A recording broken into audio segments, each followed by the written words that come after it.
Ayun, mahirap pag nakasunod ka sa mga ganito.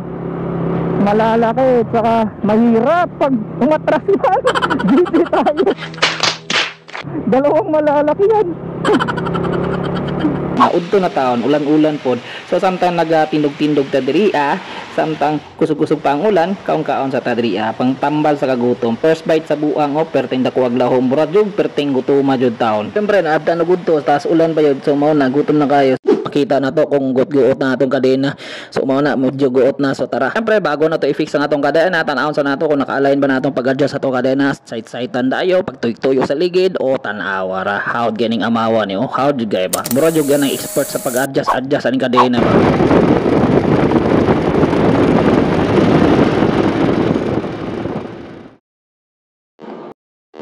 Minsan naman sumagi sa isip mo na, bakit kaya parang ang hirap-hirap ng buhay mo? Tapos sa iba, parang napakadali ng lahat. Konting tumbling lang nila, may pera na sila. Samantalang ikaw, halos pinag-iisipan mo na kung magkano ang bentahan ng isang kidney mo sa black market ngayon. Yung pang minsan may iisip mo na lang na, baka nung nagpaulan ng biyaya si Lord, tulog ka. Alam mo kung bakit ganyan ang buhay? Kasi life is not fair. Hindi patas ang buhay at yan ang totoo. Paminsan, kahit ikaw yung pinakamasipag magtrabaho, magugulat ka na lang na yung kasama mong tamad pa ang popromote, ano?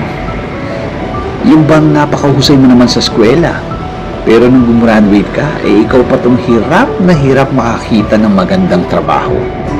Kasi nga pare, life is not fair. Hindi lahat ng masipag, umaangat. Hindi lahat ng may pera, masaya.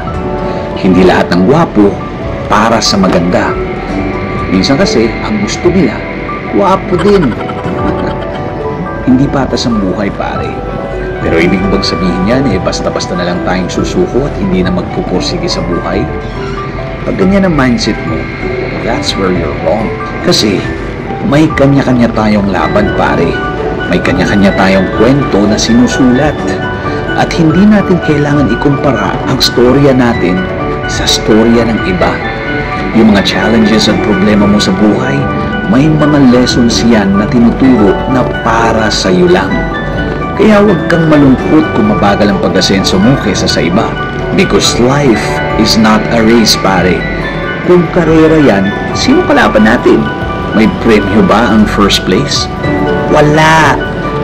Wala nga halos tao na gustong mamatay agad, di ba? Because life is a journey and we are meant to enjoy it. Enjoy it with the people we love, our families, our friends, and sometimes even strangers, pare. Sabi nga, complain less and be thankful more. Cry a little and laugh more.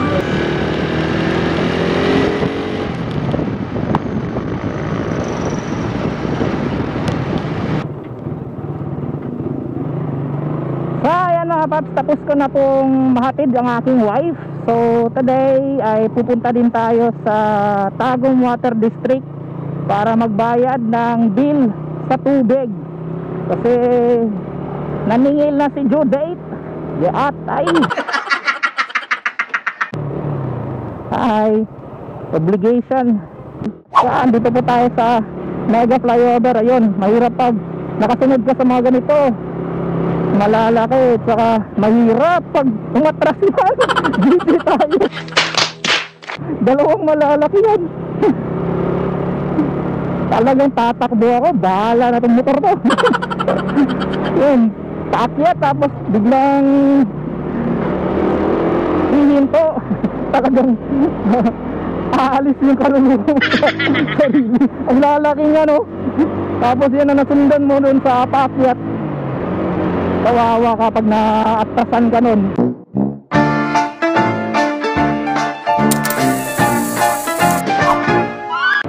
So, good morning.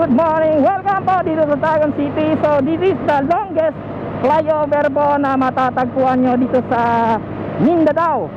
So, ito po ang pinakamahabang flyover na nagawa sa buong Mindanao. So ayan po, welcome po dito sa Tagum City, G-Mall of Tagum, NCCC Mall. So ayun, makikita mo yun dito ang mga iba't ibang mga infrastructure dito sa amin. So let's go, papunta po tayo ng Tagum Water District. And sa mga bago pa lang dito sa aking YouTube channel, ayun, nasiraan. Sa mga bago pa lang dito sa aking YouTube channel, huwag niyo pong kalimutang panoorin po ang mga iba ko pang mga ginagawang vlog. And also, please kindly like and subscribe na lang po sa aking YouTube channel. And also, click the bell para updated kayo sa mga bago nating gagawin pang mga vlog. So again, shoutout po and maayong buntag sa inyong tanan. 6.5 hours later. So what's up mga koys, no, na ako karon diri sa refilling station, nagpasalod kog tubig kay inhot na ako pang retail sa tindahan. So pagka man ako pasalod nata diri sa bukuan, syempre mo inom tag buko og mukaon tag butsi kay medyo gutom na, udto na taon, ulan-ulan pod. So samtang nagatindog-tindog ta diri samtang kusog-kusog pa ang ulan, kaon-kaon sa ta diri pang tambal sa kagutom. First bite sa buang perting dako aglahom murag jud perting gutoma jud taon. Syempre naadta na gudto taas ulan pa jud, so mao na gutom na kayo. So lami jud kani ipares ning butsi og kaning buko juice diri na side. So samtang nagapaabot ta mo hinay ang ulan, so kaon sa dako kay kaon sa ikaduhang bite perte yung gutuman ning buangan niya tas sabayan dag higop og buko juice tas tang lamia lagi. So sa ikalas na bite gilahom sa buang dako kay bakbao kang usap-usap na ning kabuhanan ni perting gutuma jud siguro, no, di ba? Sa 20 pesos sold na kayo, busog na ka na buko juice plus butchi, bites na kayo, di ba? Cheese mia uy. Maayong buntag dira kanyo mga koys, no? So karon kay nag-adjust ko sa akong kadena before ko mulakaw kay luag na akong kadena, lisod na kay siya padaganon og arangkada kay luag na jud. So sama sa bahala na mo dira kung sa inyong unaon, basta mauna na ako nang i-adjust ning kadena kay lisod kayo magpadagan ta na mabitin ta sa dalan. Samot nag mga overtake ta kay perting hinaya jud. Ug ang nakadelikado aning luag og kadena mga koys, no, kanang lami na kay puga-puga sa imong motor ba pag pang-overtake na mo muambak og kalit imong kadena, sus mabilin jud ka sa dalan basing mao pay dahilan na madisgrasya ka. So pas siguro so ato na ni i-down kay para makita na to kung guot na atong kadena.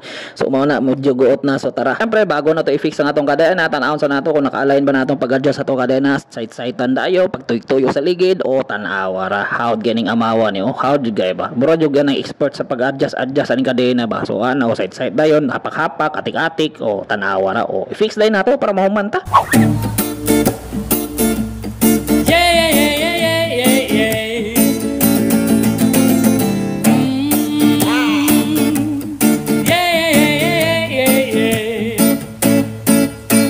Ako'y nagproblema kung asa na makakita sa dahon na laya. Akong amigo nagtinga dili na siya mahimutang kasakit iyang dugan kay dugay na daw siya wala ka rapapam-pam rapapam-pam-pam rapapapam-pam dako iyang isi abot sa dalo.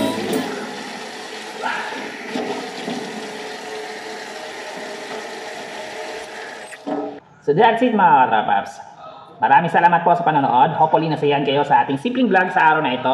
This is what this is that. Nagsasabi, always pray before you ride. Ride safe always. Laging tatandaan na wag nyo pong husgahan ng isang tao. Lalong-lalo na kung hindi nyo po naisuot ang kanyang sapatos. Dahil marami po tayong pinagdadaanan o kanya-kanya tayong mga pinagdadaanan problema. Kanya-kanya din tayong diskarte. Kanya-kanya din tayong mga pamamaraan kung paano ito lusutan. So wag nyo pong husgahan ang isang tao kung hindi nyo po maisuot ang kanyang sapatos. Maraming salamat po. This is what this is that. Isang mapagpalang araw po. That's it. God bless us all. Hanggang sa muli sa mga susunod na ating vlog.